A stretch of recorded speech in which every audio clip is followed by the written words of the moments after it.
90 volatile days to know your destiny.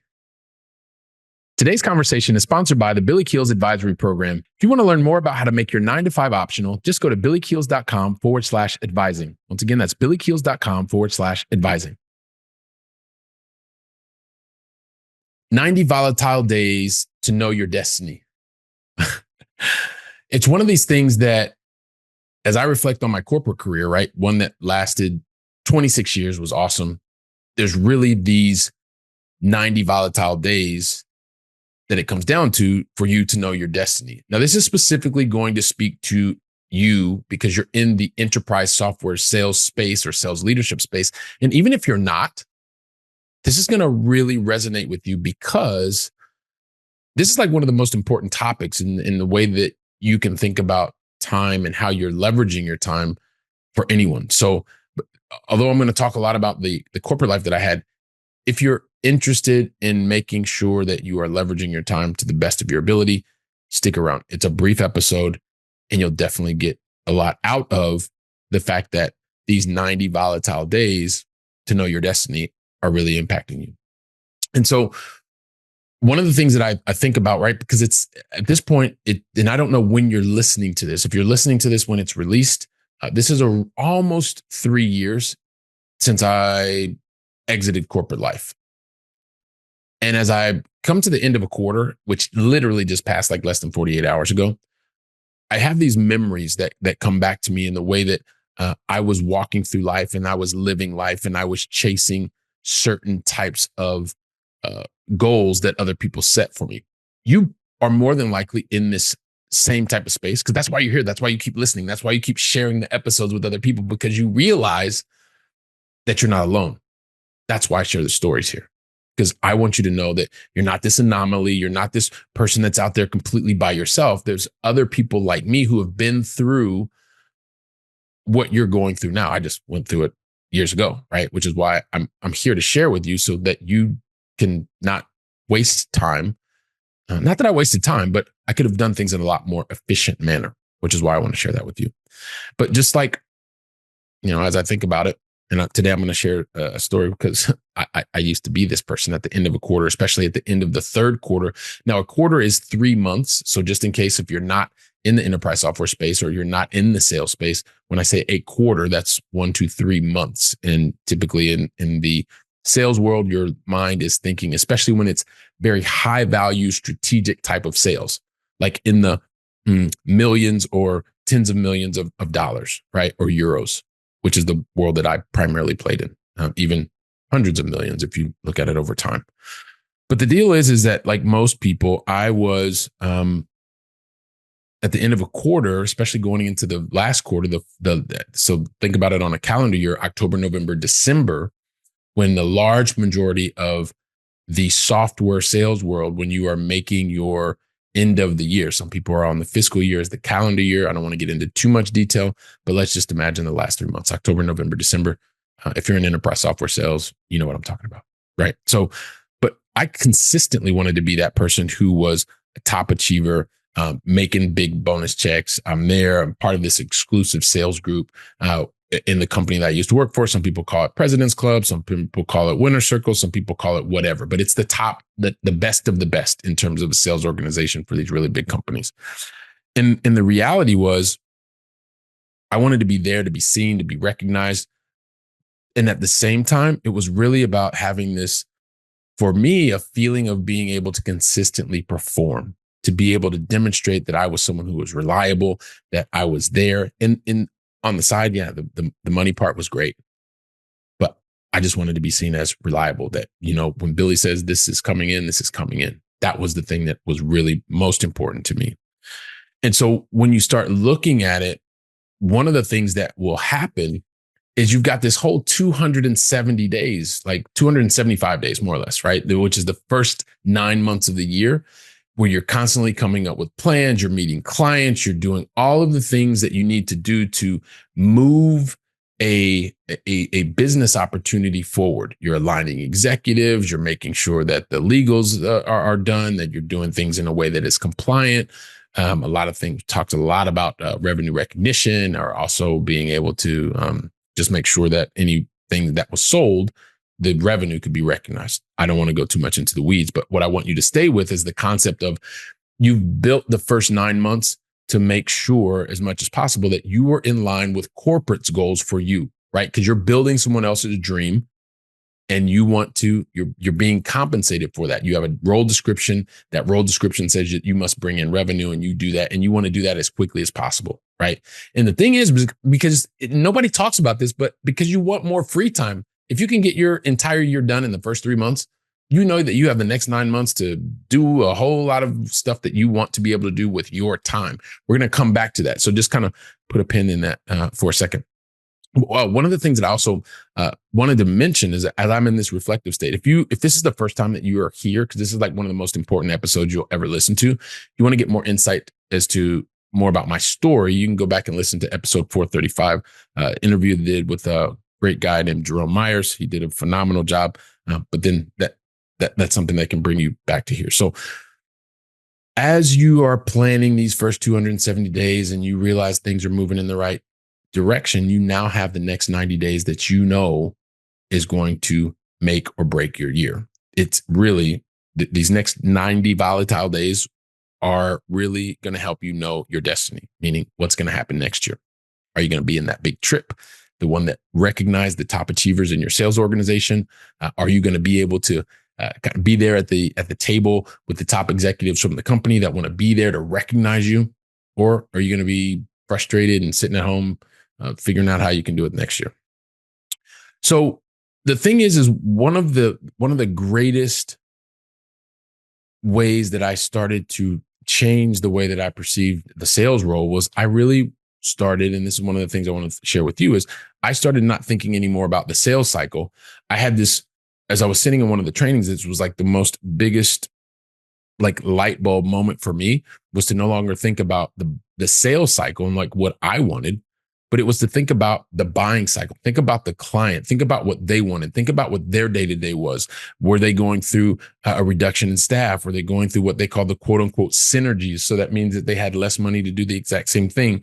Were they in a hiring freeze? Were they in a purchasing freeze? Were they in a moment of increase, decrease? Did they have initiatives that needed to happen right away? So thinking about more of the buying cycle from the client's perspective versus the sales cycle, which was thinking about me and how I could get to Hawaii and how I could get to the big bonus checks and how I could do all of these types of things. So once I had that just like light bulb moment, things started to change for me. And so for someone like me who really, really, really enjoyed and enjoys working, they got to a point where you start focusing and you start to obsess and you really have problems, sometimes even being able to disconnect from work because you really want to help your client so much. And it's hard to disconnect from work. I mean, I did an entire episode on that. You can go to episode 446, listen to what I shared with you in these challenges with disconnecting from work and some of the different things that you can do so that you're not constantly like attached to the job, that you're stuck to the matrix. Think about that. Episode 446. Go check it out. Give you some ideas there. Because ultimately, and this is what I want to share with you, right? It is when you think about the end of a quarter and you think about the next 90 days that are coming up to you, like you could have gone through a really, really tough time. Like, and I've got this buddy of mine, let's call him Jay. And Jay was thinking that he was going to end his third quarter of the year. So I'm thinking about July, August, September, that he was going to have the next 90 days that were going to be free. He had his deal ready. He had all of his executive sponsors. And you know what? He even got to the point where the admin team sent the DocuSign for the client to sign. And he did it the weekend before, like literally the Friday before, because this year just ended on a Monday. The quarter ended on a Monday, the end of October. And he sent it on Friday. Well, the DocuSign was sent. He was waiting for the client to open the DocuSign. He asked the admin team, if you open the DocuSign, they never opened it. He was wondering what was happening. But he waited through the weekend. So Monday he was expecting, because that's what he talked to the client about. Still hadn't opened it. Once he found out that they opened it, they were reviewing it, but nothing was moving forward. And so he figured, hey, listen, let me just send an email. So he sent an email to the client. No response from the client. Now he's starting to get frustrated. His boss is calling, where's the deal? So he decides to send a text message, sends a text message, no response from the client. Now he's getting nervous because it's late mid or afternoon Monday. Like we talk about this. It's kind of it's stressful, but I'm only sharing this with you because I lived it and I know what it's like. It's very frustrating. When he didn't get the text message, well, it was time to go and be a little bit more personal. He decided he wanted to send a WhatsApp, but he was nervous about that. Do I send a WhatsApp? I've already sent an email. He hasn't responded. I already sent a text message, no response. Well, you know what? It's going to get even more personal. So he decides to send a WhatsApp. Well, after the WhatsApp, the blue check, so he knows that the person read it. No response. If this feels to you like you've been there, like it sucks. I've been there, and it is one of the worst things that can ever happen. You get ghosted by your client, especially when you've talked about that the things that were going to happen. And now you've got your managers asking you where things are. Do you have control? And it looks like you don't know what you're doing. And this is now late at night on the Monday, on the last day of September. And it's like 9:00 at night, 9:15, still no response. And so then there's a choice to make. Either you get your bosses to call your client contacts or their bosses. Well, I can just tell you that night, there was a communication that came at the end of the day that said, hey, listen, we can't close the deal. We can't sign the deal. Something's come up and we're not able to close it. Now, if you've been in that position, like I said before, it sucks because now it looks like you don't know what you're doing. You don't have control. The things that you said were going to happen didn't happen. And more importantly, you know now that these next 90 days are really going to be challenging. You've thought about, hey, listen, you already had your plans to go to the big trip. You wanted to be recognized with the best of the best salespeople. And now you're doubting whether or not that's even possible. Was the thing that you thought was going to sign and so secure, was it really secure? Or was it just kind of a big dream, a pipe dream? So that's the thing that you really want to worry about. At the same time, there's other people like Jane, and Jane actually got her deal signed in advance, and she's already planning her trip to be recognized with the best of the best because it was the deal that got her across the line and into the President's Club, the winner's circle.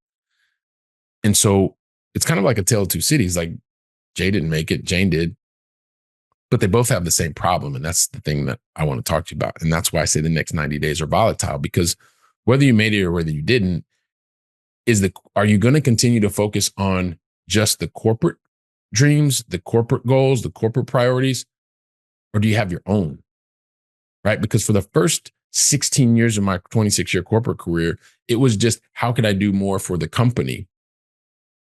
And there's nothing wrong with that. I've always said, like, when corporate treats you well, treat corporate well. But what's the difference between doing 180% and doing 200%? The thing that you're going to invest a lot more of is your time. What's the value that you put on your time?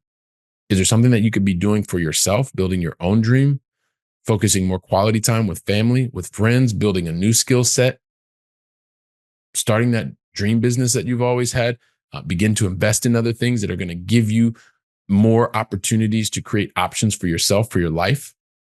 That's why the next 90 days is super volatile, because once you have the time, whether you close the deal and you're heading for the top trip or you didn't, what are you doing with your time? And how are you leveraging that time so that you are living the best life possible? Right?